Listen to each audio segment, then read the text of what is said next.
Ngayong araw nga mga ka-Chaks, samahan nyo kami manguha ng panggatong kasi naubusan na naman kami. Nakabihis na nga kami dyan mga ka-Chaks bago tayo makapunta ng bundok kasi sobra talagang init ngayon ng panahon. Dyan nga mga ka-Chaks, sinanda na ng kuya ko yung motor kasi magmumotor lang kami ngayon papunta ng bundok kasi malayo nga sa amin dito yung panggatungan namin. Lumabas na nga kami dyan mga ka-Chaks at ito nga pala yung mga kasama namin papunta ng bukid, si Papa at yung kapitbahay namin. Sumama nga sila sa amin mga ka-Chaks kasi naubusan na din sila ng panggatong. Bago nga tayo papunta ng bukid mga ka-Chaks, so dito naman ay nagpapagasolina muna kami ng kuya ko at ang papa ko para naman hindi tayo maubusan ng gasolina sa gitna ng daan.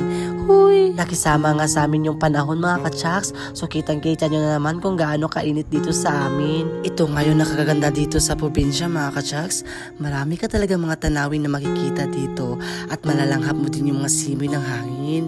Dumating nga sa punto mga ka-Chaks, napaisip tuloy ako ng mga bata pa kami ng kuya ko.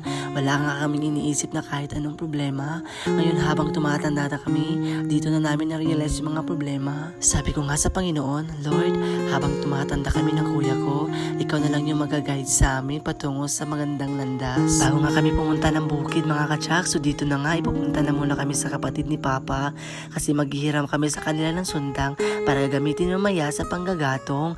At ito nga pala yung halaman nila dito mga ka-Chaks, ang ganda. At dahil nakahiram na nga kami ng sundang dyan mga ka-Chaks, abantaray samahan nyo na kami papunta ng bukid kasi doon kasi tayo makunguha ng pampanggatong natin. Medyo malayo-layo nga sa amin yung bundok mga ka-Chaks kung saan tayo mangunguha ng panggatong, pero okay lang kasi mahirap tayo kaya gagawin natin ang lahat. At dyan nga mga ka-Chaks, nakarating na tayo sa bundok kung saan dito tayo mangunguha ng panggatong natin at dyan nga ay naghahanda na sila.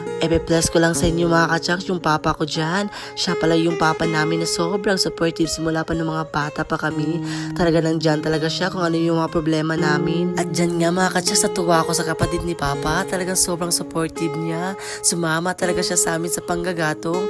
Sana ganito yung magkakapatid, sobrang sweet. Tumulong talaga siya sa amin sa panggagatong mga ka-Chaks, kaya namadali kami dito natapos. At dyan nga mga ka-Chaks, medyo busy-busyan yung kuya ko dyan kasi may kamerang nakatutok. Uy! Hindi ganyan. Habang nga busy-busyan yung kuya ko dun mga ka-Chaks, so dito na nga nagpapalit na ako ng damit. Lubad ko nga dyan yung sando ko mga ka-Chaks. Aba naman, ba't kayo nakatingin sa tiyan ko? Wala akong abs. Wag ganyan. Hoy COA! At dahil nga natapos na ako dito sa pagbibihis mga ka-Chaks, tara samahan nyo na kami ng kuya ko.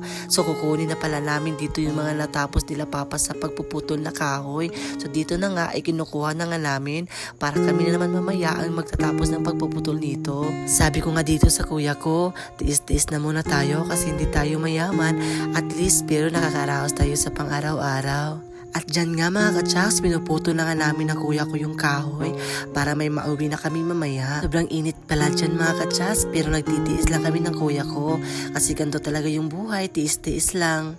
Alam nyo ba mga ka-Chaks, bata pa lang kami, alam na namin nakakaiba kami sa ibang mga bata na mahirap kami pero hindi kami nagpapadaig sa salitang mahirap kundi kami ay nangarap at nagsumikap. At dapat ganun din kayo mga ka-Chaks, huwag kayong mawala ng pag-asa sa sarili ninyo because God is always provide. Kayo din ba mga ka-Chaks, naranasan mo rin bang mangahoy sa malayo pero masaya kasi magkakasama kayo? Alam nyo ba mga ka-Chaks, itong lugar pa lang ito is marami kaming alaala ng kuya ko kasi dito kami nag-umpisang nangarap at syempre sumikap.